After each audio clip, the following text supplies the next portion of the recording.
अरविंद चौहान जी। राधा वल्लभ श्री हरिवंश। महाराज जी, यद्यपि लोके मरणम शरणम तद्यपि न मुंचति आशा मर्शम। महाराज जी, ये जानते हुए कि ये एक दिन मरना है, हमसे पाप आचरण हो जाते हैं, ऐसा क्यों महाराज जी? इसका मूल क्या कारण है? इसका अंत कैसे मूल है अज्ञान। हम जानते नहीं हैं।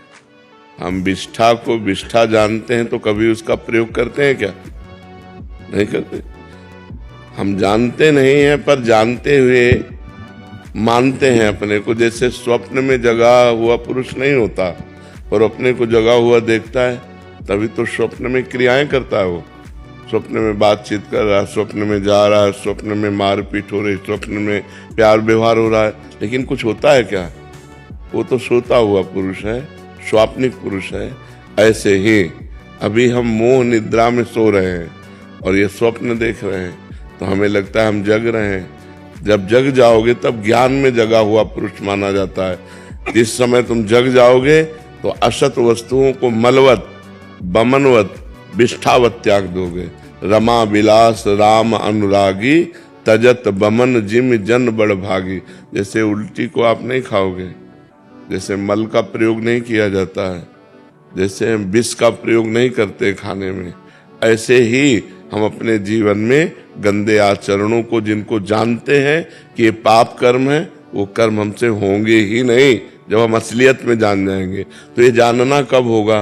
गुरु की शरण में होकर के शास्त्र के अनुसार जितना बने आचरण करो और नाम जप करो। तो नाम जप से तुम्हारे अंदर आध्यात्मिक बल आएगा, उसी बल से सब ज्ञान विज्ञान प्रकट हो जाता है। जिन्होंने राम कहना अपनी सामर्थ्य नहीं थी उनकी कि राम कहना आए, उन्होंने वाल्मीकि रामायण लिख दी। किसके बल से? राम राम राम राम राम राम, भगवान के नाम के बल से भगवान के पावन चरित्र की रचना कर दी, जो हमारा इतिहास में आता है, वाल्मीकि रामायण। तो यदि हम नाम जप करें तो हमारे अंदर ऐसा बल आ जाएगा कि हम जिन आचरणों को जानते हैं कि नहीं करना चाहिए, उन आचरणों को हम रोक पाएंगे, और जिन आचरणों को चाहिए कि करना चाहिए, उन आचरणों को हम कर पाएंगे। बिना भजन बल के नहीं हो सकता। बुद्धि खराब हो चुकी है, माया के त्रिगुण रंग में चढ़ गई, सतोगुण रजोगुण तमोगुण। कभी अच्छा भाव, कभी बुरा भाव, कभी एकदम प्रमाद स्थिति आ जाती है, निद्रा प्रमाद आलस्य, ये सब तमोगुण की वृत्तियां आ जाती हैं। कभी काम भोग रुपया कमाना, यश कीर्ति, रजोगुण की वृत्तियां, कभी थोड़ा सतोगुण की वृत्तियां आ जाती हैं। तो बुद्धि शुद्ध तब मानी जाती है जब शुद्ध सतोगुण हो, रजोगुण तमोगुण से रहित हो। वो होगी भजन से। खूब नाम जप करो, जितना अधिक नाम जप करोगे, करते हो? हाँ, जितना अधिक नाम जप करोगे उतना ही पावर आएगा मन में। हम गलत आचरण भूल करना, अगर थोड़ी भी गलती हो जाएगी तो असह्य पश्चाताप होगा, यार मेरे से क्यों हो गई, तो बड़ी गलती फिर हो ही नहीं सकती। जी। कपिल जी, रोहतक हरियाणा से। श्री हरिवंश महाराज जी। महाराज जी, प्रेम में भक्ति होनी चाहिए या भक्ति में प्रेम? भक्ति से प्रेम होता है, भक्ति से प्रेम होता है। भक्ति ही सर्वांग जब भगवान की जाती, 64 प्रकार के भगवान की भक्ति के अंग वर्णन किए गए हैं, शास्त्रों में लिखे हुए हैं। 9 प्रकार की भक्ति की जाए, 64 अंगों से युक्त हो, तो उसमें प्रेम प्रकाशित होता है। तो जो हमारा श्रवणम कीर्तनम स्मरणम विष्णुपाद सेवनम अर्चनम वंदनम सख्य दास्य आत्मनिवेदनम, भगवान की 9 भक्ति की जाए तो इससे हमारे अंदर भगवान की 10धा प्रेम लक्षणा भक्ति जागृत होती है। भक्ति साधन भी है और भक्ति साध्य भी है। साधन भक्ति साधन है और साध्य भक्ति प्रेम है। जब प्रेम के द्वारा भगवान का नाम जप किया जाता है, प्रेम के द्वारा भगवान की कथा सुनी जाती है, प्रेम के द्वारा भगवान की अर्चना वंदना की जाती है, तब वो अलग होती है। पहले प्रेम प्राप्ति के लिए हमारी अर्चना वंदना नाम कीर्तन भजन साधन होता है। ये साधन भक्ति। किसका प्रश्न है? हाँ, तो ये साधन भक्ति है। साधन भक्ति से भाव भक्ति प्रेम भक्ति की प्राप्ति होती है। बिना भक्ति के प्रेम कैसे जागृत हो जाएगा? ईशु सिंह जी। राधे राधे महाराज जी।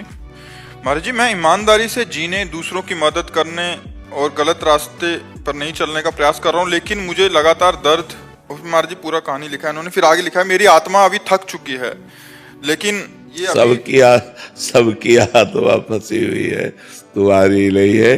कोई बिरला ही जीवन मुक्त होता है, नहीं सब माया में फंसा हुआ है।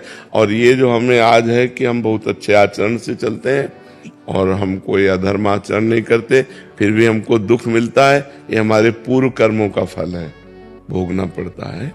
इसीलिए संभाल के कर्म करना चाहिए। कर्म बिना भोगाए नष्ट नहीं होता। या तो भगवत प्राप्ति हो जाए तो सब नष्ट हो जाए, नहीं तो फिर अवश्य में बड़े बड़े संतों को भोगना पड़ता है। जो बिल्कुल पाप नहीं करते हैं, बहुत सही ढंग से चलते हैं, उनको भी भोगना पड़ता है। किसका प्रश्न है?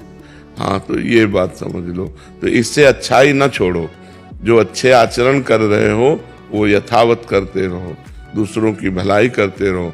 तुम्हें जो कष्ट मिले उसे तुम सह जाओ, तो तुम्हारा नया व्यापार, नई खेती बहुत बढ़िया है। पुराना जो पाप कर्म है वो नष्ट हो जाएगा, तो आगे आपको बहुत सुख मिलेगा।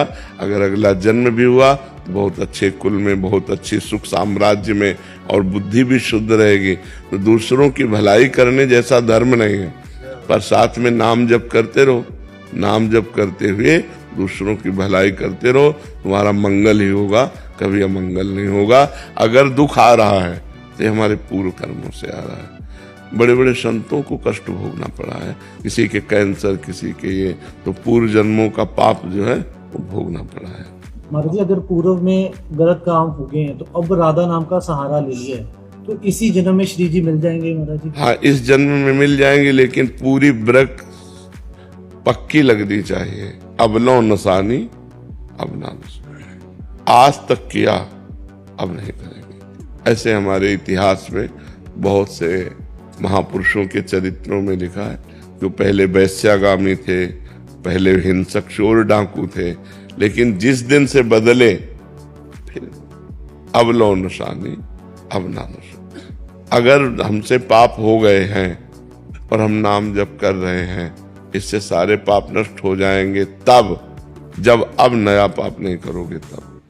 अगर वही पाप करते रहो, नाम जप करते रहे, तो प्लस हो जाएंगे, जुड़ जाएंगे, और हमें दंड मिलेगा। नाम का अलग फल मिलेगा, पाप का फल अलग मिलेगा।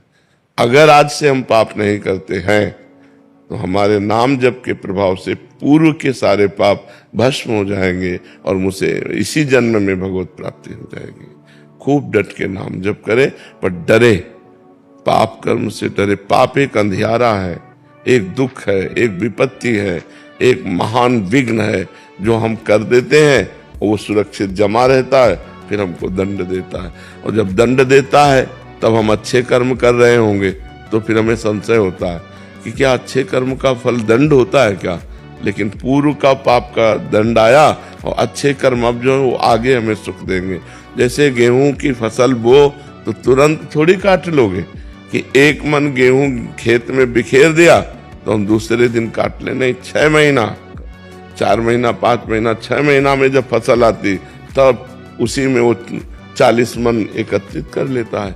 ऐसे आज जो हम सत्कर्म कर रहे हैं वो आज हमको काटने को नहीं मिलेगा, आज हमको काटने को मिलेगी कल की फसल, आज की फसल आगे आएगी। ऐसा धैर्य पूर्वक सत्कर्म करते रहना चाहिए।